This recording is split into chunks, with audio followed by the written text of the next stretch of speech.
और बड़ी खबर, किसानों से आज केंद्र सरकार फिर बातचीत करने वाली है। 5वें दौर की बातचीत होनी, लेकिन इस बातचीत के शुरू होने से पहले मंथन का दौर चल रहा है। इस बातचीत से पहले एक बातचीत चल रही है प्रधानमंत्री आवास पर, पीएम के साथ बैठक चल रही है। गृह मंत्री अमित शाह मौजूद हैं, राजनाथ सिंह मौजूद हैं, नरेंद्र सिंह तोमर भी शामिल हैं, पीयूष गोयल भी पीएम के साथ बैठक में मौजूद है।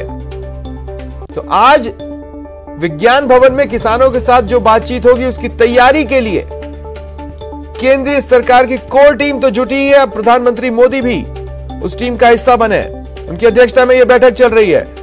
सहयोगी शंकर आनंद इस वक्त हमारे साथ फोन लाइन पर जुड़े हैं।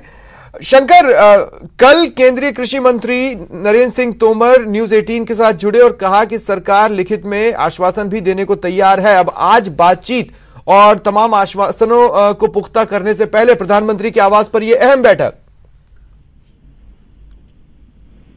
मोदी के आवास पर यह काफी महत्वपूर्ण बैठक है और इस महत्वपूर्ण बैठक का जो मुख्य मकसद है कि जिस तरह से बाकायदा किस तरह से किसानों के साथ में इस मामले पर बातचीत की जाए, किस तरह से इस मामले पर एक बीच का रास्ता सुलझाया जाए, निकाला जाए। और इसके लिए केंद्रीय कृषि मंत्री नरेंद्र सिंह तोमर, केंद्रीय गृह मंत्री अमित शाह, केंद्रीय रक्षा मंत्री राजनाथ सिंह पहुंचे हैं और ये तमाम जो इस सरकार के वरिष्ठ मंत्री हैं वो बैठकर आपस में चर्चा करेंगे और प्रधानमंत्री नरेंद्र मोदी से भी सलाह लेंगे कि इस मामले पर किस तरह से एक बीच का रास्ता निकाला जाए, जिससे कि इस मामले का एक समाधान हो जाए। किसानों को की जो समस्याएं हैं, किसानों की जो दिक्कतें हैं, उस मामले पर भी बातचीत एकदम पुख्ता तौर पे हो जाए और वो इस आंदोलन से पीछे हटे और इस मामले पर नुकसान उन किसानों का भी ना हो। तो इस मामले पर बीच का रास्ता निकालने के लिए ही सरकार के तमाम वरिष्ठ मंत्रियों के साथ में ये काफी महत्वपूर्ण बैठक है और इस वक्त में बैठक जो है वो चल रही है। 2 बजे का वक्त मुकर्रर किया गया है विज्ञान भवन में, जिसमें कि केंद्र सरकार के प्रतिनिधियों और किसान के प्रतिनिधियों के बीच में आपस में चर्चा होगी, आपस में बातचीत होगी। तो एक तरह से कहा जा सकता है कि 2 बजे जो बैठक होनी है उसके पहले ये जो बैठक चल रही है ये काफी महत्वपूर्ण है और इस मामले पर विस्तार से चर्चा होगी कि इस मामले में एक्चुअली एक संकेत आज और मिले। सुबह ये बड़ी खबर भी हम लोगों ने न्यूज 18 पर चलाई है। ये संकेत मिले हैं कि केंद्र सरकार ने ये फैसला किया कि बिल तो वापस नहीं लेंगे लेकिन संशोधन करेंगे। अब किसानों की मांगों के हिसाब से किस तरह के संशोधन हो उसे बैठक में रख दिया जाएगा, उसी को शायद अंतिम रूप दिया जा रहा है। यहाँ पर संशोधन वाली जो बात है, संशोधन वाली बात पर पिछले बार की बात बैठक में भी इस मामले में चर्चा की गई थी, लेकिन किसान उस मामले से मानने के इनकार कर दिए थे। उनका कहना था कि इस मामले में संशोधन नहीं बल्कि इस कानून को ही हटाया जाए। लेकिन आज इस मामले पर उन किसानों को बताया जाएगा कि कानूनी तौर पर क्या प्रावधान है, किस तरह से किया जा सकता है, जो उनकी मांग है उनकी मांगों को पूरा करने के लिए क्या उचित कदम हो सकते हैं, तो वो आपको बताया जाएगा। क्योंकि कानून को हटाना या किसी में कानून में संशोधन करना, उसमें जो बारीकियां हैं उस बारीकियों को विस्तार से बताया जाएगा। हालांकि पिछली बार भी जो कृषि मंत्रालय की तरफ से जो सचिव हैं वो इस मामले में बता रहे थे, तो आज उसी कड़ी में विस्तार से बताया जाएगा।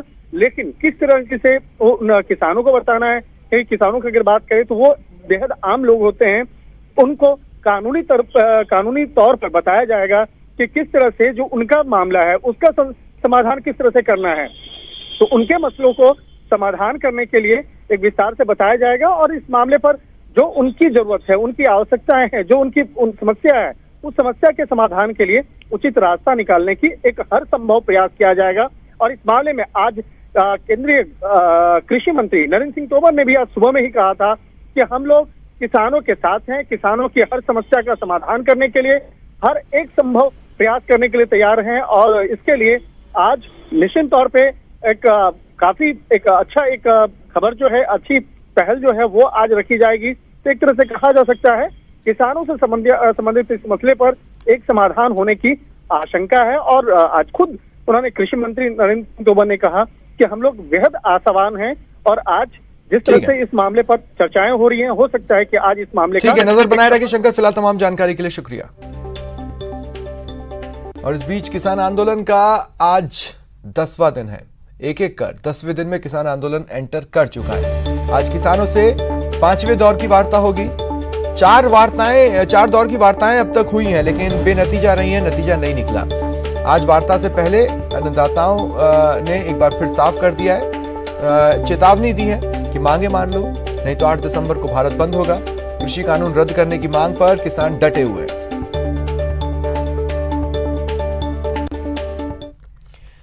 कोटा में कोरोना वैक्सीन को लेकर जिला स्तरीय टास्क फोर्स का गठन किया गया है। जिला कलेक्टर उज्जवल राठौड़ ने कोरोना वैक्सीन के लिए गठित जिला स्तरीय टास्क फोर्स की बैठक ली।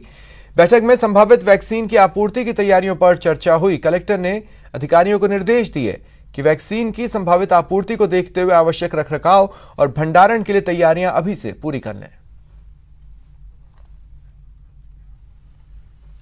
बाड़मेर में विवाहिता से दुष्कर्म की वारदात को अंजाम दिया गया। इस वक्त की बड़ी खबर आपको बाड़मेर से बता रहा है। एक विवाहिता से दुष्कर्म की वारदात सामने आई है। पुलिस कांस्टेबल पर दुष्कर्म का आरोप लगाए, आरोपों के लिहाज से रक्षक ही भक्षक बनाए, शादी और नौकरी का झांसा देकर विवाहिता का शोषण किया।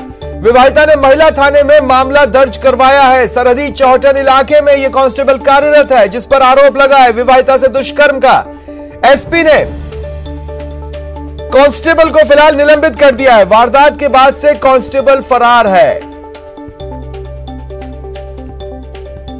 तो बाड़मेर से यह बड़ी खबर हम आपको बता रहे हैं। एक विवाहिता से दुष्कर्म की वारदात को अंजाम दिया गया और आरोप लगा है एक पुलिस कांस्टेबल पर जो कि सरहदी चौहटन इलाके में कार्यरत है। जैसे ही यह मामला सामने आया, एसपी ने आनन फानन में कांस्टेबल को निलंबित कर दिया, लेकिन कांस्टेबल फरार है।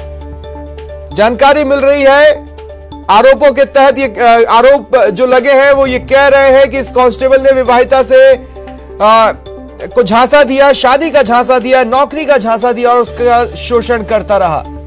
विवाहिता ने महिला थाने में दुष्कर्म का मामला दर्ज करवाया है। ज्यादा जानकारी के लिए बात करते हैं सहयोगी प्रेमदान से। प्रेमदान, क्या जानकारी है?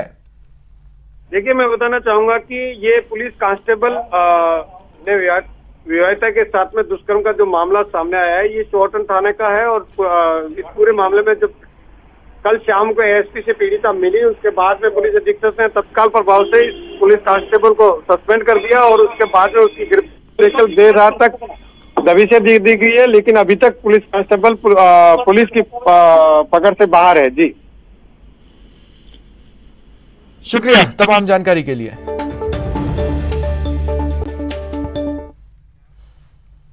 राजभवन और सरकार के बीच कुछ महीने पहले पैदा हुई कड़वाहट एक वर्चुअल लोकार्पण समारोह में मिठास में बदली दिखाई दी।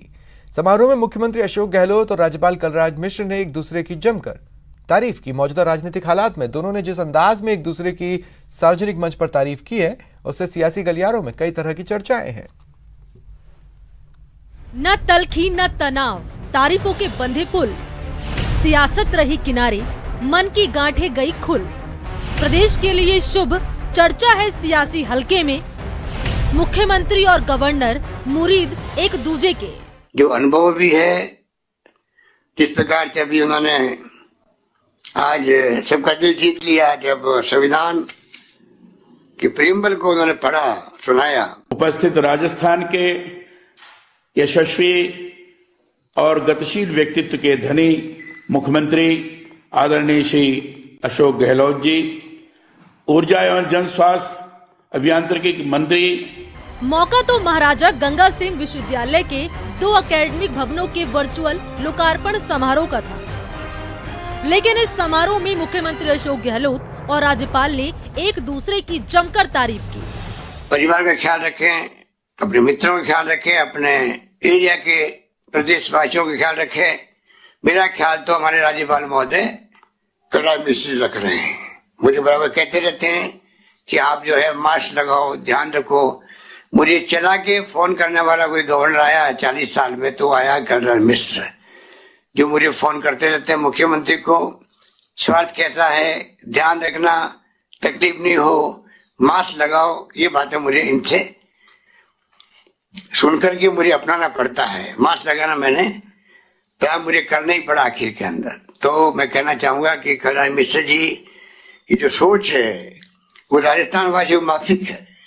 राजस्थान में जब मैं आया तो उस समय भी मैंने देखा कि आपने घोषणा की थी कि 50 महाविद्यालयों को हम चलाएंगे, और मैंने जानकारी की। मैंने एक विश्वविद्यालय के दीक्षांत समारोह में, जिसमें भंवर सिंह भाटी जी थी, उसमें मैंने ये घोषणा की थी हमने कहा था कि मुख्यमंत्री जी ने जिस तरीके से शिक्षा के क्षेत्र में और ग्रास लेवल तक जाकर के आगे बढ़ रहे हैं, निश्चित रूप से ये राजस्थान के लिए बड़ा अच्छा संकेत है, अच्छा संदेश भी है।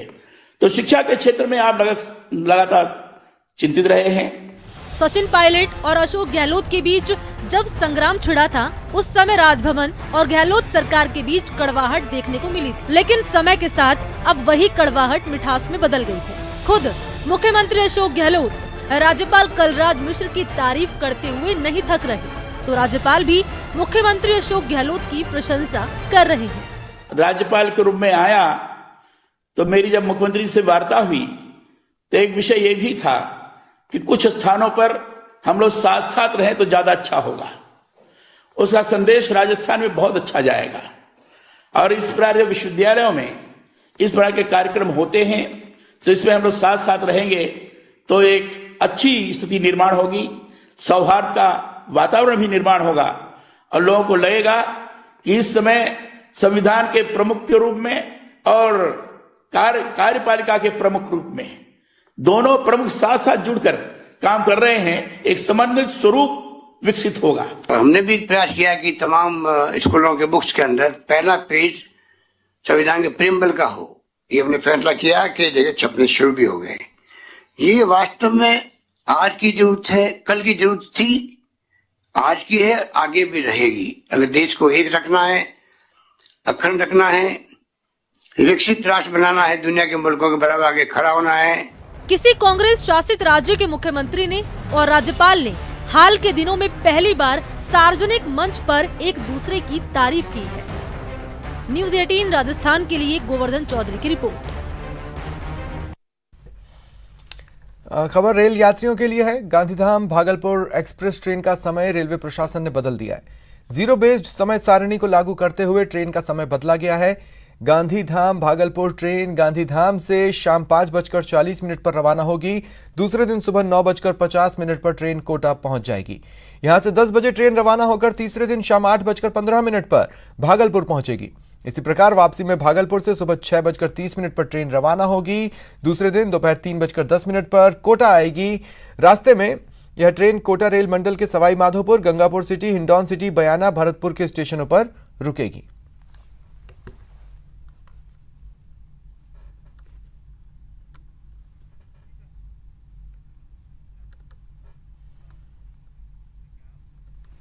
फिलहाल इतना ही। नमस्कार।